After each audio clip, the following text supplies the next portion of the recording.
에너지가 넘치는 강연 DBS 안녕하세요. 송사리 교수입니다. 식사하셨습니까? 오늘 아침에는 저는 빵을 먹었는데요. 아침 운동 후에 먹는 빵이 너무 맛있었습니다. 배가 고프니까 빵 냄새만 맡아도 얼마나 행복했는지 모르겠습니다. 오늘 저는 성경 말씀 창세기 40장 1절부터 23절까지 제가 읽고 싶습니다. 성경 창세기 40장을 펴주시기 바랍니다.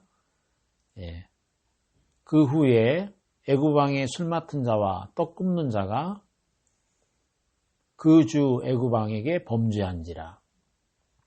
바로가 그 두 관원장 곧 술 맡은 관원장과 떡 굽는 관원장에게 노하여 그들을 시위대장의 집안에 있는 옥에 가두니 곧 요셉의 갇힌 곳이라. 시위대장이 요셉으로 그들에게 수종하게 하매 요셉이 그들을 섬겼더라. 그들이 갇힌 지 수일이라. 옥에 갇힌 애굽왕의 술 맡은 자와 떡 굽는 자 두 사람이 하룻밤에 꿈을 꾸니 각기 몽조가 다르더라. 아침에 요셉이 들어가 보니 그들에게 근심빛이 있는지라. 요셉이 그 주인의 집에 자기와 함께 갇힌 바로의 관원장에게 묻되 당신들이 오늘 어찌하여 근심빛이 있나이까? 그들이 그에게 이르되 우리가 꿈을 꾸었으나 이를 해석할 자가 없도다. 요셉이 그들에게 이르되 해석은 하나님께 있지 아니하니이까 청컨대 내게 고하소서. 술 맡은 관원장이 그 꿈을 요셉에게 말하여 가로되 내가 꿈에 보니 내 앞에 포도나무가 있는데 그 나무에 세 가지가 있고 싹이 나서 꽃이 피고 포도송이가 익었고 내 손에 바로의 잔이 있기로 내가 포도를 따서 그 즙을 바로의 잔에 짜서 그 잔을 바로의 손에 들였노라. 요셉이 그에게 이르되 그 해석이 이러하니 세 가지는 사흘이라. 지금부터 사흘 안에 바로가 당신의 머리를 들고 당신의 전직을 회복하리니 당신이 이왕의 술 맡은 자가 되었을 때에 하던 것 같이 바로의 잔을 그 손에 받들게 되리이다. 당신이 득이하거든 나를 생각하고 내게 은혜를 베풀어서 내 사정을 바로에게 고하여 이 집에서 나를 건져내소서. 나는 히브리 땅에서 끌려온 자여 여기서도 옥에 갇힐 일을 행치 아니하였나이다. 떡 굽는 관원장이 그 해석이 기람을 보고 요셉에게 이르되 나도 꿈에 보니 흰떡 세 광주리가 내 머리에 있고 그 윗광주리에 바로를 위하여 만든 각종 구운 식물이 있는데 새들이 내 머리의 광주리에서 그것을 먹더라. 요셉이 대답할 가로되 그 해석은 이러하니 새 광주리는 사흘이라. 지금부터 사흘 안에 바로가 당신의 머리를 끊고 당신을 나무에 달리리니 새들이 당신의 고기를 뜯어 먹으리이다 하더니 제3일은 바로의 탄일이라. 바로가 모든 신하를 위하여 잔치할 때에 술 맡은 관원장과 떡 굽는 관원장으로 머리를 그 신하 중에 들게 하니라. 바로의 술 맡은 관원장은 전직을 회복하며 그가 잔을 바로의 손에 받들어 들었고 떡 굽는 관원장은 매달리니 요셉이 그들에게 해석함과 같이 되었으나 술 맡은 관원장이 요셉을 기억지 않고 잊었더라. 사랑하는 여러분, 세상에서 쉬운 것 같으면서도 알 것 같으면서도 잘 될 것 같으면서도 그렇지만 않은 것이 신앙생활이라고 이야기합니다. 물론 제가 그러한 문제를 다 해결해 줄 만한 능력을 가지고 있는 사람은 아닙니다. 저를 여기에 서게 한 유일한 조건이 있다면 그것은 제가 오랫동안 죄 때문에 고민하고 괴로워했는데 어느 날 제 모든 죄가 눈처럼 희게 씻어지는 놀라운 경험을 한 사실입니다. 저에게도 아버지가 계시는데요. 술과 담배를 무척이나 좋아하셔서 저녁이면 얼큰하게 취해서 계시는 모습을 자주 보았습니다. 어느 날 아버지가 몹시 아프셨어요. 대화를 해보니까 죽음의 강을 건널 준비가 안 되어서 두렵다고 하시더군요. 그래서 네가 만난 예수님을 만나서 죄를 씻고 싶다, 그렇게 말씀하시는 거예요. 그래서 3일 정도 복음을 들으셨습니다. 너무 기뻐하시고 큰아들 내외, 작은아들 내외를 불러다 앉혀놓고 내가 한 일이라고는 하나님을 싫어하고 교회하고 목사들에게 좋지 않게 말한 것밖에 없는데 하나님이 예수님을 보내셔서 십자가에서 피를 흘려서 내 죄를 다 씻어준 이야기를 들으면서 고마웠다.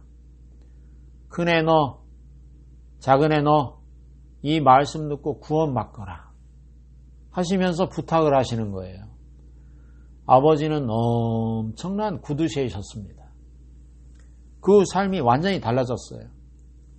술과 담배가 끊어지고 또 교회 옆에 아파트로 이사도 하시고 새벽에 일어나셔서 돋보기 안경 쓰시고 성경을 읽는 생활을 하셨습니다. 평생 용돈 한 번 안 주시던 아버지가 옆집에 사는 딸이 아이고 나 반찬해 주느라고 고생한다 하시면서 대형 냉장고를 사주시는 거 아니겠습니까? 오빠 이건 기적이야 하면서 제 동생이 너무 기뻐하는 겁니다. 제 아버지뿐만 아니라 누구든지 확실하게 죄사함을 받고 그 마음에 있는 모든 죄를 씻게 되면 그는 변할 수밖에 없습니다. 제가 장모님이 혼자 사셔서 무슨 일이나 문제가 있으면 어려우니까 앞집 아저씨에게 정말 제가 도움도 많이 구하고요. 친구를 삼았습니다. 제가 멀리 있으니까 형님 좀 돌봐주세요 하고 부탁을 했는데요. 그 앞집 형님이 화장실 변기가 고장이 나니까 변기도 수리해 주시고 처마에 비가 새니까 실리콘 작업도 해주시고 이렇게 앞집에 우리 아저씨가 장모님 집을 돌봐주시니까 평안하고 행복하게 사시는 겁니다. 이 한 아저씨가 장모님 집을 돌봐줘도 달라지는데 하물며 예수님이 내 마음에 들어오시면 달라지지 않을 수가 없는 것입니다. 여러분, 예수 그리스도는 낮잠만 주무시는 분이 아닙니다. 그분이 여러분 마음속에 들어오시면 그분이 여러분의 모든 죄를 해결하시고 여러분 마음의 주인이 되시면 정말 여러분은 달라질 수밖에 없습니다. 여러분의 생애가 더 이상 여러분으로 말미암아 이루어지지 않기를 바랍니다. 여러분이 더 이상 죄를 이기려고 유혹을 이기려고 또 성경을 읽으려고 기도하려고 애쓸 필요가 없습니다. 이제는 기도하지 않으면 오히려 괴로워져 버립니다. 그런데 여러분 어떻게 믿음으로 예수님이 내 마음에 들어오시기에 전혀 불편함이 없도록 마음에 있는 죄를 깨끗하게 씻느냐? 그것이 문제라는 것입니다. 여러분 그렇지 않습니까? 물론 하나님은 온 우주에 다 계십니다. 그러나 하나님은 모든 곳에서 쉬실 수 있는 분이 아닙니다. 죄가 없는 마음 속에 들어오신 그때에 비로소 쉬실 수가 있습니다. 만일 여러분의 마음속에 하나님이 들어오시려고 하다가 죄로 가득 차 있다면 하나님은 들어오실 수가 없고 들어오신다고 해도 불편스러우실 것입니다. 그러면 어떻게 우리의 모든 죄를 눈과 같이 깨끗하게 씻을 수 있습니까? 오늘 저는 창세기 40장에 있는 이야기를 읽었습니다. 요셉이 보디발의 아내 그 유혹을 거절하다가 감옥에 갇혀있을 때 일입니다. 하루는 애굽에 임금된 바로의 술 맡은 관원장과 떡 굽는 관원장 두 사람이 죄를 지어서 요셉이 갇혀있는 감옥에 들어왔습니다.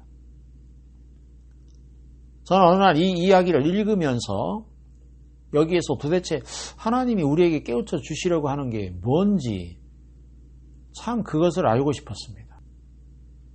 그런데 알 수가 있어야지요. 그러나 이 말씀을 자세히 읽어보는 가운데 어느 날 저는 놀라운 사실을 하나 발견했습니다. 우리 다 같이 성경을 한번 읽어봅시다. 성경을 볼까요? 창세기 40장 1절. 그 후에 애굽 왕에 술 맡은 자와 떡 굽는 자가 그 주 애굽 왕에게 범죄한지라. 자, 이제 성경을 펴놓고 저를 보십시오. 창세기 40장 1절에 두 사람이 나오지요? 누구누구 나옵니까? 예, 술 맡은 관원장과 떡 굽는 관원장이 나옵니다. 바로는 정말 큰 왕이었기 때문에 바로에게는 병거를 맡은 자, 말을 맡은 자, 의복을 맡은 자, 술을 맡은 자, 떡을 맡은 자 등 갖가지 책임을 맡은 장관들이 많겠죠. 술 맡은 관원장과 떡 굽는 관원장 두 장관이 죄를 지었다고 창세기 40장 1절은 이야기하고 있습니다. 누가 죄를 더 많이 지었습니까? 예, 그런 이야기는 없죠. 그냥 두 사람이 죄를 지었다 이렇게 표현하고 있습니다. 누가 어떤 죄를 지었는지 모르지만 하여튼 죄를 지었습니다. 두 사람은 감옥에 들어왔죠. 그런데 여러분, 성경은 이것으로 끝나는 것이 아니라 두 사람이 똑같이 죄를 지었는데 한 사람은 구원을 받고 한 사람은 멸망을 받는 이야기로 창세기 40장은 끝이 납니다. 누가 구원을 받고 누가 멸망을 받았습니까? 여기에 재미있는 이야기가 나옵니다. 똑같이 죄를 지었는데 어째서 한 사람은 구원을 받고 한 사람은 멸망을 받았습니까? 예, 여러분, 하늘나라는 죄 있는 자가 가는 곳이 아닙니다. 똑같이 죄를 지었지만 구원을 받을 자가 있고 멸망을 받을 자가 있습니다. 죄가 많아서 지옥에 가는 것이 아닙니다. 죄가 적어서 천국에 가는 것이 아닙니다. 예수님이 십자가에 못 박혀 죽으실 때 똑같이 죄를 지은 강도가 두 사람이 있었는데 하나는 구원을 받고 하나는 멸망을 받았습니다. 자, 창세기 40장을 왜 우리에게 하나님은 기록해 주신지 아시겠습니까? 술 맡은 관원장과 떡 굽는 관원장. 이 두 사람은 이 지구에 있는 모든 사람을 두 부류로 나눈 것입니다. 지구에 있는 모든 사람들, 참 이 사람들이 저도 포함이 되죠. 죄를 지었는데 어떤 사람들은 구원을 받고 어떤 사람들은 멸망을 받는다는 사실을 우리에게 알려주기 위해서 창세기 40장이 기록된 줄 저는 그렇게 믿습니다. 여러분도 그렇게 믿죠?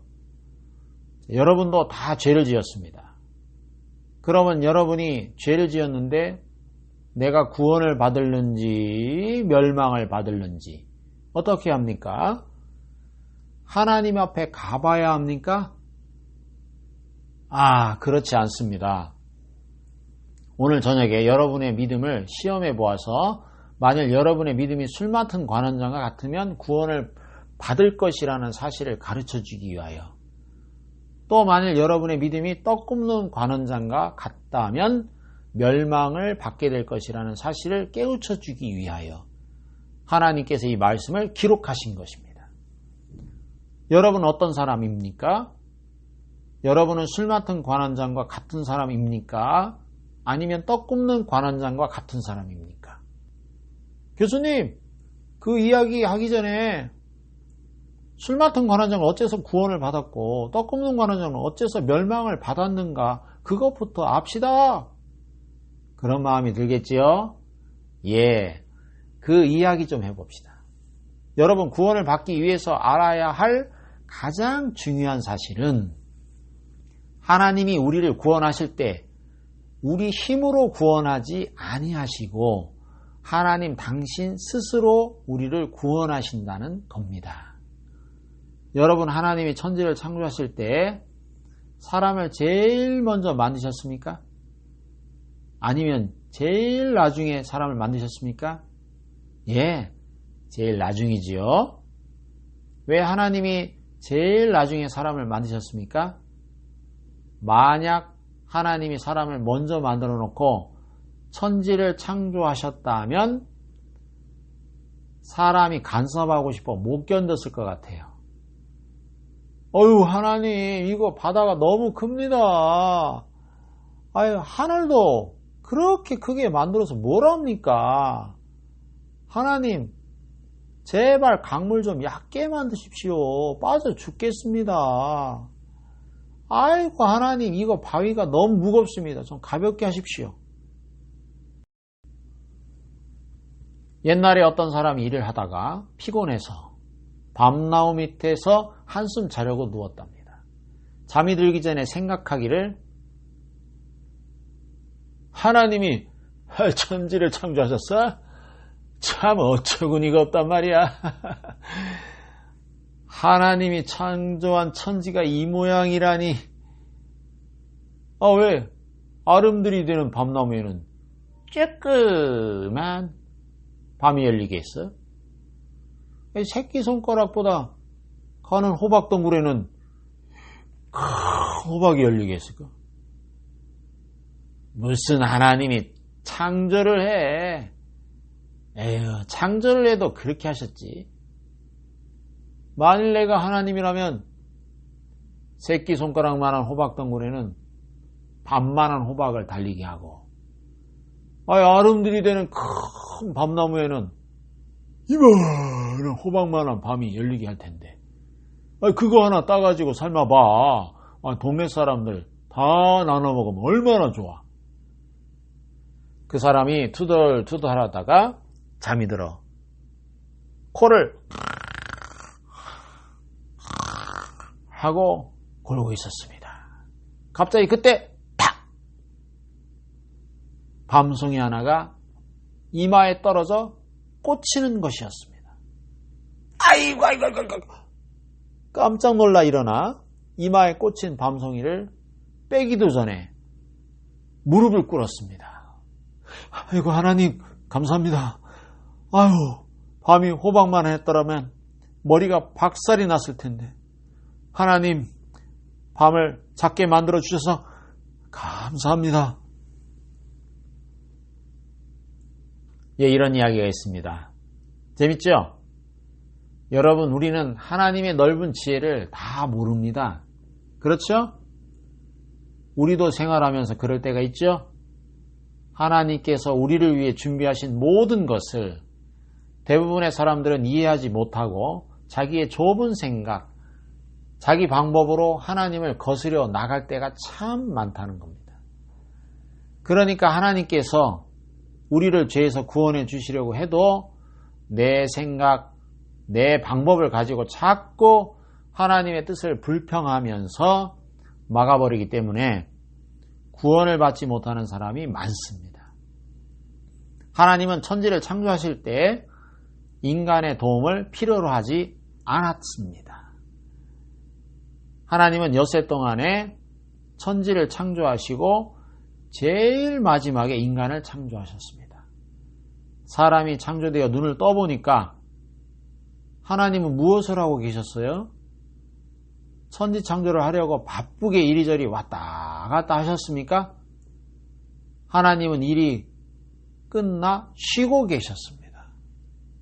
그때부터 하나님과 인간들 사이에 안식이 있었습니다.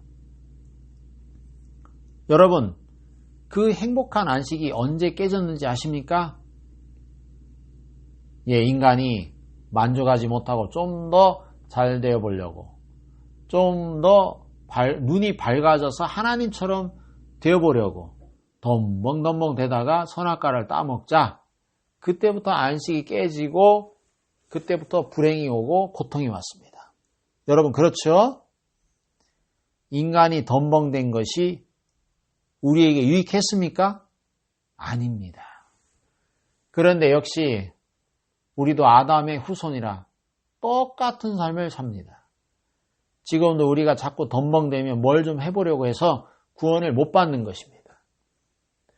예수님이 세상에 계실 때 많은 은혜를 베풀고 축복하셨는데 아무나 예수님 앞에 나와서 은혜를 받고 축복을 받는 것은 아닙니다. 자기가 잘한다고 생각하는 사람들은 모두 예수님을 대적하고 반대하고 원망하고 예수님을 죽이려고 했어요. 아무것도 할 수 없는 사람들. 저번 시간에 이야기한 가늠한 여자, 38년 된 병자. 이런 사람들은 다 예수님 앞에 은혜를 받고 복을 받았다는 것입니다.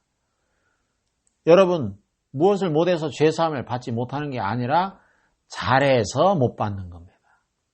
여러분이 잘한다고 생각하기 때문에 하나님 일하실 기회를 드리지 않고 내가 애쓰고 있어서 그렇다는 것입니다. 프랑스에 어떤 여자가 있었어요. 혼자 사는 독신녀인데요. 하얀 새끼 돼지 한 마리를 데리고 살았습니다. 요즘은 독신녀들이 또 독신남들이 애완용 동물을 많이 키우고 있습니다.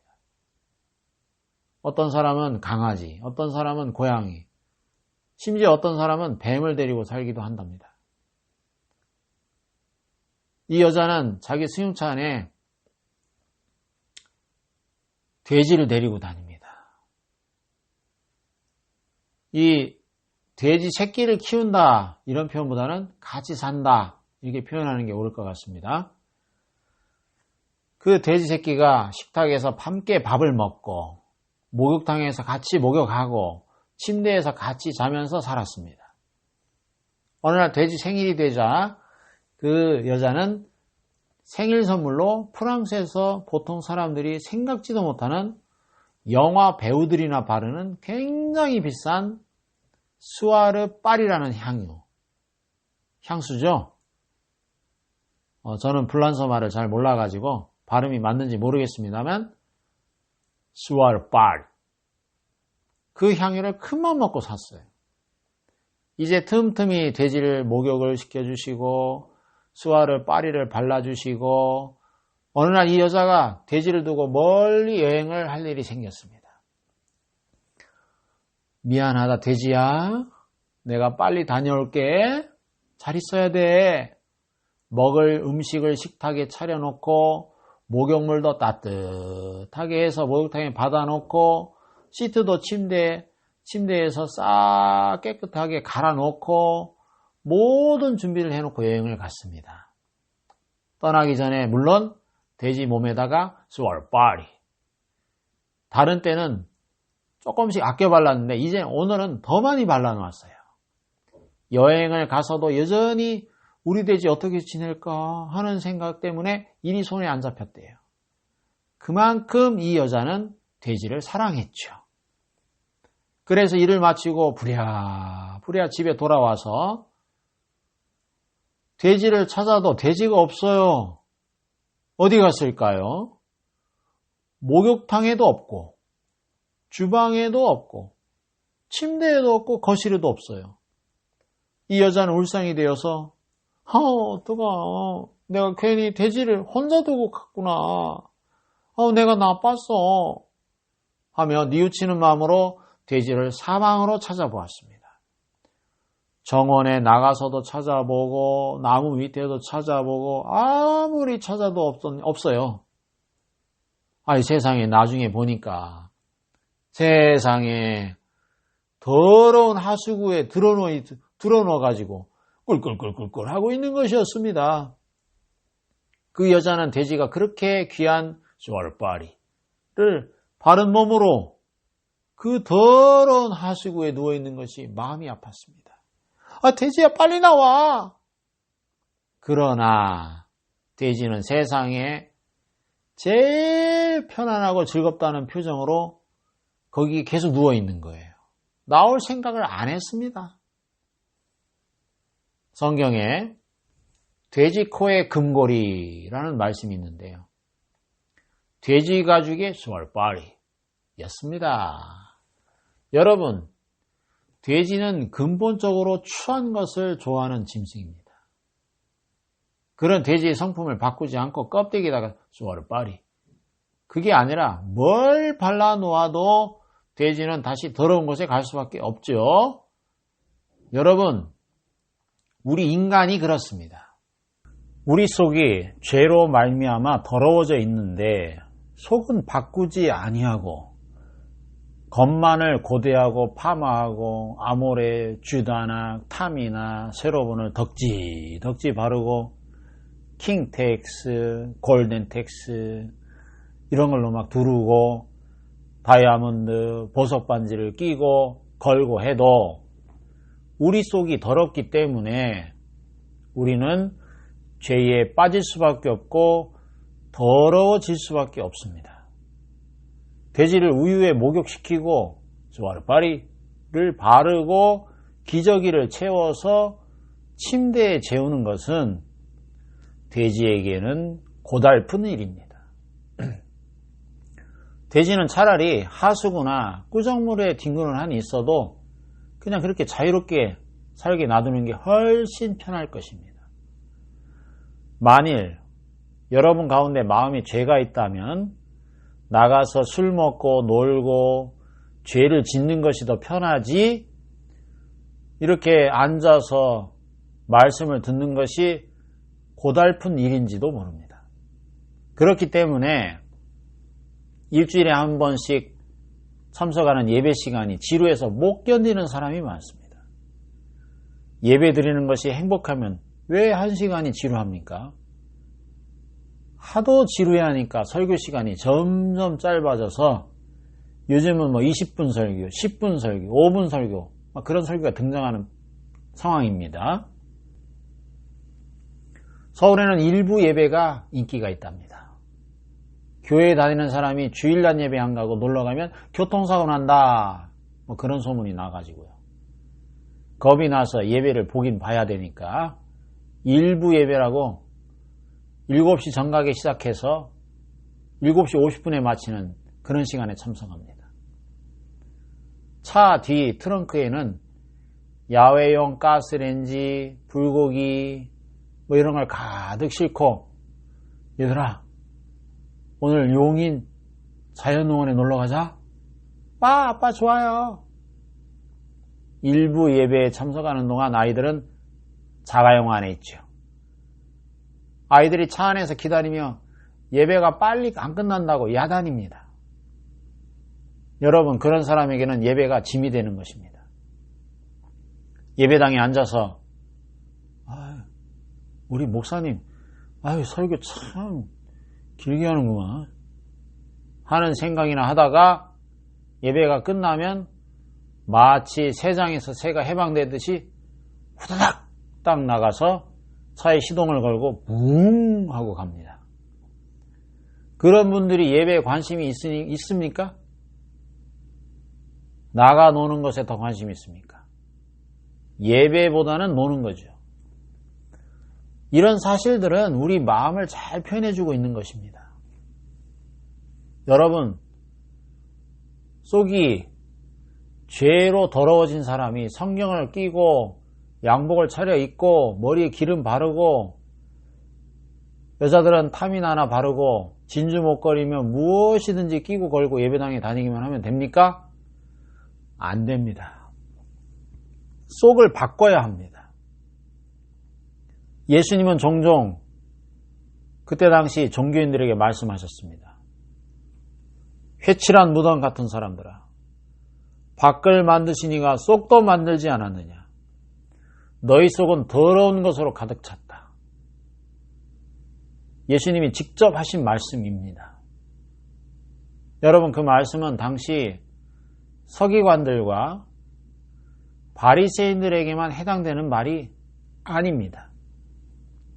오늘날 여러분들도 죄를 씻지 못했다면 동일하게 그런 사람들입니다. 마음속에 죄의 성품이 가득 차 있는데 세례 받으면 됩니까? 죄가 가득 차 있는데 집사가 되고 장로가 되면 됩니까? 목사가 되면 되나요? 안 됩니다. 그것은 돼지털의 스왈바리입니다. 그러니까 교회 가면 교인, 밖에 나가면 세상 사람, 그렇죠? 그리스도인들의 빛이 죽어갑니다. 이제 그리스도의 밝은 빛을 볼 수 없는 시대로 변모해 가고 있습니다. 여러분, 오늘 저는 여러분에게 간절하게 부탁하고 싶습니다. 여러분 마음속에 있는 죄의 문제를 해결하지 아니하고 바깥으로 예수 잘 믿는 표시 내려고 하지 마십시오.